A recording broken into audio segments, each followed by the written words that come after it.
Hello and welcome to SDCM. मैं Abhishek Soni present कर रहा हूँ बीएससी फर्स्ट ईयर फिजिक्स का एक इंटरेस्टिंग टॉपिक, जिसमें आज हम पढ़ने वाले हैं प्रतिबाधा एक्चुअल में क्या होती है किसी भी एलसीआर सर्किट के लिए। तो अगर हम एलसीआर सर्किट की बात करें तो उसमें प्रतिबाधा क्या होती है, तो इसको हमें आज मैथमेटिकली डिराइव करना है। इसके लिए फॉर्मूला डिराइव करना है प्रतिबाधा के लिए। तो चलिए स्टार्ट करते हैं आज का हम अपना सेशन, जिसमें हम प्रतिबाधा पढ़ने वाले हैं एलसीआर सर्किट के लिए। तो स्टार्ट करते हैं। सबसे पहले हम देखते हैं एलसीआर सर्किट एक्चुअल में क्या होता है, किस तरह से एलसीआर सर्किट बनता है कोई भी। तो जैसा कि आपको इस फिगर में दिख रहा है, ये जो फिगर दिया हुआ है, यहाँ एक एलसीआर सर्किट दिया हुआ है। तो सबसे पहले अगर हम बात करें बेसिकली किसी भी एसी सर्किट को ड्रॉ करने का तरीका क्या होता है, कुछ इस टाइप से हम एसी सर्किट को ड्रॉ करते हैं। ये जो हमें दिख रहा है, ये इससे हम समझ जाते हैं कि हाँ ये एसी सर्किट है। कुछ इस टाइप का साइन हमें दिखता है एसी सर्किट के लिए। और बेसिकली हम डीसी सर्किट की बात करें तो डीसी सर्किट को हम कुछ इस तरह से रिप्रेजेंट करते हैं। फॉर एग्जांपल अगर यहाँ पे कोई एक डीसी सर्किट अगर हमें ड्रॉ करना है और ये इसमें कोई एक रेजिस्टेंस लगा हुआ है, तो इस तरह से अगर हम इसको बैटरी से कनेक्ट कर दें तो इस तरह से हम, ये हमारा पॉजिटिव टर्मिनल होता है, ये नेगेटिव टर्मिनल। तो इस तरह से हम डीसी सर्किट को रिप्रेजेंट करते हैं। तो ये हमारा एसी सर्किट दिया हुआ है। बेसिकली अभी हमें एसी सर्किट के बारे में बात करनी है, तो एसी सर्किट पे ही बात करेंगे हम। तो एसी सर्किट में बेसिकली एलसीआर सर्किट दिया हुआ है। ये देखिए यहाँ पे एल सी और आर, इन तीनों को यहाँ पे सीरीज में कनेक्ट किया गया है किसी एसी सर्किट से। और बेसिकली इसमें बताया गया है कि जो एल है यानी कि प्रेरकत्व है, उसके जो टर्मिनल्स हैं उन दोनों के बीच में विभवांतर वी एल दिया हुआ है। और जो संधारित्र सी है, इसके टर्मिनल्स के बीच में विभवांतर वी सी है। और आर जो है, इसके टर्मिनल्स के बीच में जो विभवांतर है वो वी आर दिया हुआ है। और basically V is equal to V0 sine omega t, ये इक्वेशन होती है हमारी और उसके लिए वोल्टेज के लिए किसी भी एसी सर्किट में। तो कुछ इस टाइप से ये हमारा एलसीआर सर्किट है। तो कहने का मतलब सिर्फ इतना है कि जब भी हम किसी एसी सर्किट की बात करते हैं और बेसिकली एसी सर्किट में एल सी आर, इन तीनों को अगर हम सीरीज में कनेक्ट कर दें तो इस टाइप के सर्किट को बोलते हैं एल सी आर सर्किट, जो कि आपको इस फिगर में दिख रहा होगा। तो एलसीआर सर्किट में आज हमें पढ़ना है प्रतिबाधा एक्चुअल में क्या होती है, एलसीआर सर्किट की प्रतिबाधा। तो प्रतिबाधा के बारे में हमें डिस्कशन करना है, जिसको हम जेड से रिप्रेजेंट करते हैं। तो एलसीआर सर्किट में प्रतिबाधा क्या होती है, ये आज हम देखने वाले हैं। तो ये देखिए यहाँ पे एक एलसीआर सर्किट दिया गया है, जिसमें जो प्रतिरोध इसका एक्चुअल में कोई एलसीआर सर्किट दिया हुआ है हमें, जिसमें एल सी व आर, इन तीनों को सीरीज में जोड़ा गया है। और सीरीज में जुड़े होने के कारण संधारित्र, ये जो संधारित्र है, इसकी दोनों प्लेटों की जो बाहरी परिपथ में किसी क्षण अगर करंट कोई भी फ्लो हो रहा है किसी टाइम पे, तो वो बेसिकली समान होगा। धारा का मान और मान लेते हैं यहाँ पे करंट की जो वैल्यू है वो आई है। और आर आर के सिरों के बीच जो रेजिस्टेंस यहाँ पे हमने कनेक्ट किया हुआ है, ये इस आर के सिरों के बीच में विभवांतर वी आर है। और धारा आई, जो हम इसके बारे में काफी बात कर चुके हैं पहले भी, जो रेजिस्टेंस आर होता है, ये देखिए जो रेजिस्टेंस आर होता है, उसकी सिरों के बीच में जो विभवांतर होता है वी आर। और करंट, इन दोनों की अगर हम बात करें, वी आर और आई की अगर हम बात करें, तो ये दोनों समान कला में होते हैं, समान कला में होते हैं। विभवांतर वी और आर, ये दोनों समान कला में होते हैं यहाँ पे। और अब अगर आगे हम बात करें, मैं एक मिनट इसको व्हाइट बोर्ड विजिबल कर दूं आप लोगों को। तो ये देखिए विभवांतर वी और जो आर होता है वो एक दूसरे से समान कला में होते हैं। विभवांतर वी आर और करंट आई, सॉरी विभवांतर वी आर की बात करें अगर हम, और करंट आई, वी आर और आई, ये दोनों समान कला में होते हैं रेजिस्टेंस आर के लिए। और अब ऐसे ही अगर हम आगे बात करें, आगे अगर हम संधारित्र की बात करें, तो इसके संधारित्र के सिरों के बीच में जो विभवांतर होता है Vc और करंट होता है I, तो जो विभवांतर Vc है वो करंट I से 90 डिग्री पश्चगामी होगा। मैं यहाँ पे माइनस लिख देता हूँ पश्चगामी को, ये 90 डिग्री पश्चगामी होता है Vc I से।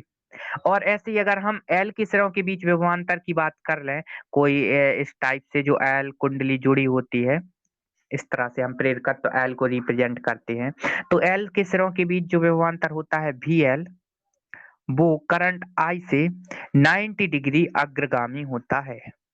इसको मैं प्लस से रिप्रेजेंट कर देता हूँ, 90 डिग्री अग्रगामी होता है वी एल करंट आई से। तो बेसिकली अभी हमें बात करना है प्रतिबाधा के बारे में। प्रतिबाधा क्या होती है फॉर एसी, इसमें एलसीआर सर्किट में प्रतिबाधा क्या होती है। तो कुछ इस टाइप से मैं आपको फिर से वो फिगर दिखा दूं, 1 मिनट रुकिएगा। तो मैं फिर से आप लोगों को वो फिगर विजिबल करा दूं। ये देखिए, यहाँ पे जो आप लोगों को फिगर दिख रहा है, ये बेसिकली हम इसके बारे में बात कर रहे हैं अभी। ये जो आपको दिख रहा है, तो इसमें जो यहाँ पे एक ग्राफ शो किया गया है कि VL तथा VC जो है, ये VL और VC इन दोनों का परिणामी विभवांतर, ये देखिए VC नीचे की डायरेक्शन और ये VL इस वाली डायरेक्शन, इन दोनों का अगर हम परिणामी विभवांतर निकालें, तो इन दोनों का जो रिजल्टेंट पोटेंशियल की अगर हम बात करें, परिणामी विभव अंतर की बात करें हम, तो VL माइनस VC होगा इन दोनों के बीच में परिणामी विभवांतर। और ऐसे ही अगर हम VL माइनस VC होगा, और LCR परिपथ में, ये तो इन दोनों की VL और VC की बात हो गई कि VL और VC, यहाँ पे VL क्या है, प्रेरकत्व का विभवांतर, प्रेरकत्व के सिरों के बीच का विभवांतर, और VC धारिता यानी कि संधारित्र के सिरों के बीच का विभवांतर। और LCR परिपथ, इन दोनों के बीच का विभवांतर, तो परिणामी विभवांतर VL माइनस VC होगा।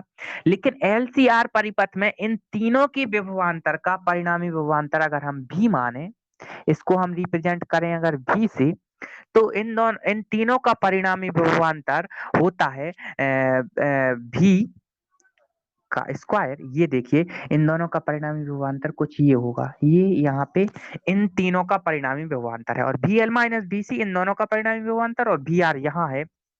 तो इसको भी हम काफी बार पढ़ चुके हैं कि इन तीनों का विभवांतर अगर हम यहाँ VL माइनस VC का परिणामी विभवांतर ये रहा, और ये VR दिया हुआ है, और ये एंगल अगर थीटा है, और इन तीनों का अगर हम परिणामी विभवांतर निकालें, जो कि ये दिया हुआ है यहाँ पे V, तो ये होता है V स्क्वायर इक्वल्स टू इसका स्क्वायर प्लस इसका स्क्वायर।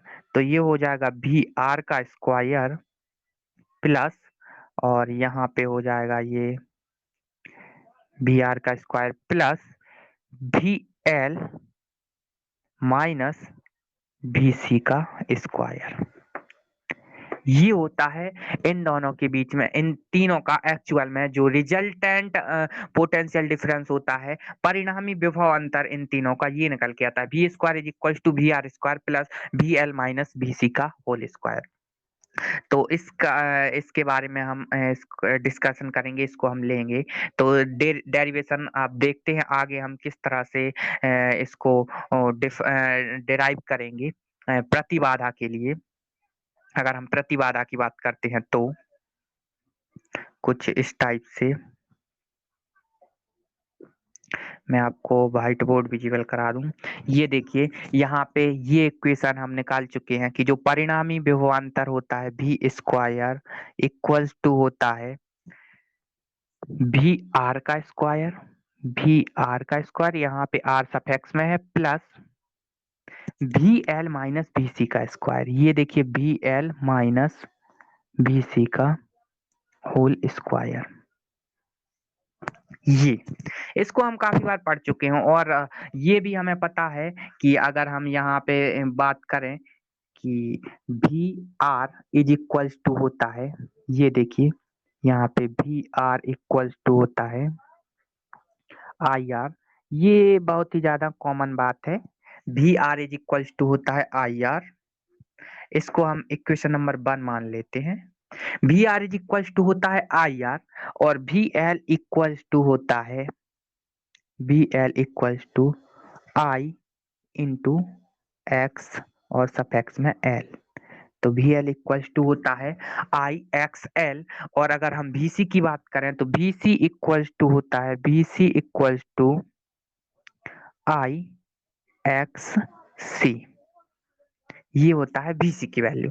तो V R is equals to I R, V L is equals to I X L and VC is equals to I X C. ये सारा कुछ हम पढ़ चुके हैं। तो ये तीनों वैल्यूज हम इक्वेशन नंबर 1 में पुट करेंगे। यहाँ पे वी आर की जगह पे आई आर पुट करेंगे, वी एल की जगह पर आई एक्स एल पुट करेंगे और VC की जगह पर आई एक्स सी पुट करेंगे। तो हमें क्या मिलता है यहाँ से, देखिए वी स्क्वायर इक्वल्स टू हो जाएगा, ये वी स्क्वायर इक्वल्स टू, यहाँ पे वी आर की जगह पे हमने आई आर पुट किया तो आई आर का होल स्क्वायर हो जाएगा यहाँ। तो ये रहा आई आर का whole square plus I X L plus I X L minus I X C का whole square minus I X C का होल स्क्वायर। ये निकल के आ जाता है यहाँ पे V square is equal to I R का whole square plus I X L minus I X C का होल स्क्वायर। यहां से हम देखते हैं I X L minus I X C का होल स्क्वायर। अगर हम आई को कॉमन आउट कर लें यहां से, देखिए वी स्क्वायर इक्वल्स टू, यहां से हो जाएगा ये आई स्क्वायर और आर स्क्वायर प्लस, यहां से देखिए अगर हम आई को कॉमन आउट कर लें, यहाँ देखिए आई को अगर हम यहाँ से कॉमन आउट कर लें तो ये हो जाता है एक्स एल। आई को अगर हम कॉमन आउट कर लें तो ये हो जाता है यहाँ पे एक्स एल माइनस एक्स सी और इस पूरे का होल स्क्वायर, कुछ इतना हो जाता है। तो यहाँ से देखिए वी स्क्वायर इक्वल्स टू निकल के आता है, यहाँ से V square equals to I square, देखिए आई स्क्वायर यहाँ से कॉमन आउट कर लेंगे तो ये हो जाएगा यहाँ पे आर स्क्वायर प्लस, ये देखिए आई स्क्वायर यहाँ पे हो जाए, यहाँ से कॉमन कर लेंगे तो यहाँ बचेगा x L minus X C का होल स्क्वायर। तो ये हो जाएगा x L minus X C का होल स्क्वायर, कुछ इतना निकल के आ जाएगा यहाँ से। V square equals to I square R square plus X L minus X C का होल स्क्वायर। आई स्क्वायर को यहाँ से हमने कॉमन आउट कर लिया। अब देखिए इस आई स्क्वायर को हम यहाँ से वी स्क्वायर के अपॉन में लेके जाएंगे तो ये निकल के आ जाएगा यहाँ से वी स्क्वायर अपॉन, ये देखिए यहाँ से निकल के आएगा V square upon I square equals to, V square upon I square equals to, ये हो जाएगा R square plus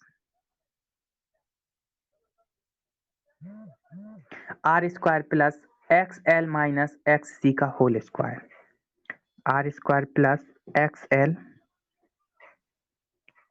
minus X C का होल स्क्वायर। ये इतना निकल के आ जाता है V square upon I square. अच्छा V square upon I square को हम ऐसा भी लिख सकते हैं वी अपॉन आई का होल स्क्वायर। तो ये हो जाता है वी अपॉन आई का whole square equals to R square plus X L minus X C का whole square, X L minus X C का होल स्क्वायर। अब यहाँ से स्टूडेंट्स हम क्या करेंगे, v अपॉन आई का होल स्क्वायर, यहाँ से स्क्वायर को हटाएंगे और यहाँ पे अंडर रूट आ जाएगा, यहाँ से स्क्वायर को हटाएंगे तो v upon I equals to हो जाएगा under root of R square plus X L minus X C का होल स्क्वायर। ये देखिए यहाँ से हम इस स्क्वायर को हटा देंगे तो यहाँ पे आ जाएगा अंडर रूट, तो ये लगाया हमने यहाँ पे अंडर रूट, तो ये हो जाएगा under root of R square plus X L minus X C का होल स्क्वायर। और बेसिकली भी अपॉन आई यहाँ पे देखिए, इसको मान लेते हैं हम इक्वेशन नंबर, इसको कुछ नाम देते हैं, इक्वेशन नंबर 2 मान लेते हैं यहाँ पे, इसको मान लेते हैं इक्वेशन नंबर 2। तो ये हुआ हमारा इक्वेशन नंबर 2। अब इक्वेशन नंबर 2 में ये देखिए V upon I equals to under root of R square plus X L minus X C का होल स्क्वायर। इसको हम क्या करेंगे यहाँ आगे से, भी अपॉन आई, देखिए भी इज इक्वल्स टू क्या होता है आई आर, बेसिकली ये ओम्स लॉ होता है, ये हम पढ़ चुके हैं। तो भी अपॉन आई इक्वल्स टू हो जाता है आर, यानी कि जहां पे भी अपॉन आई होगा वो एक्चुअल में रेजिस्टेंस ही होगा। तो उस टाइम पे V upon I is equal to, जो अभी हमने इक्वेशन निकाली है पीछे, V upon I equal to under root of R square plus X L minus X C का होल स्क्वायर। ये बेसिकली किसी टाइम पर जो प्रभावी, एक्चुअल में प्रभावी प्रतिरोध ही होता है। और यहाँ पे हम LCR सर्किट की बात कर रहे हैं, तो यहाँ पे सिर्फ रेजिस्टेंस ना होकर साथ में संधारित्र भी है और प्रेरकत्व भी है प्रतिरोध के साथ में। तो इस पूरे प्रभावी प्रतिरोध को R से रिप्रेजेंट ना करके यहाँ पे Z से रिप्रेजेंट करते हैं इसको, और इसको प्रतिबाधा बोलते हैं इस परिपथ की। तो भी अपॉन आई की जगह हम Z पुट कर सकते हैं, तो भी अपॉन आई की जगह Z पुट करेंगे तो Z इज इक्वल्स टू निकल के आ जाएगा, Z is equals to under root of R square. Equation number 2 में हमने भी अपॉन आई की जगह पुट किया Z, तो और ये Z यहाँ पे प्रतिबाधा होती है, तो Z is equals to R square plus X L minus X C का whole square, X L minus X C का होल स्क्वायर। तो ये निकल के आ जाती है प्रतिबाधा किसी भी LCR सर्किट के लिए। और इसको हम अगर थोड़ा सा और लिखना चाहें तो इसको इस टाइप से भी लिख सकते हैं, Z is equals to under root of R square plus X L minus X C को हम क्या लिख सकते हैं, 1 अपॉन ओमेगा सी, ये हम पढ़ चुके हैं, ओमेगा सी का होल स्क्वायर। तो ये हो जाती है हमारी प्रतिबाधा। Z is equal to LCR circuit के लिए हम प्रतिबाधा की बात करते हैं, तो प्रतिबाधा निकल के आ जाती है LCR सर्किट के लिए ये। तो बेसिकली ये Z is equal to under root of R square plus X L minus 1 upon omega C का होल स्क्वायर, ये होती है किसी भी LCR सर्किट के लिए प्रतिबाधा। तो आई होप ये डेरिवेशन आपको समझ आया होगा ठीक से, LCR सर्किट के लिए प्रतिबाधा को किस तरह से हम डिराइव कर सकते हैं। तो आज के लिए इतना ही, फिर मिलते हैं नेक्स्ट लेक्चर में किसी नए डेरिवेशन के साथ या नए टॉपिक के साथ। तो इसका PDF आपको मिल जाएगा ग्रुप में। तो आज के लिए इतना ही, नेक्स्ट लेक्चर में मिलते हैं। Okay, thank you.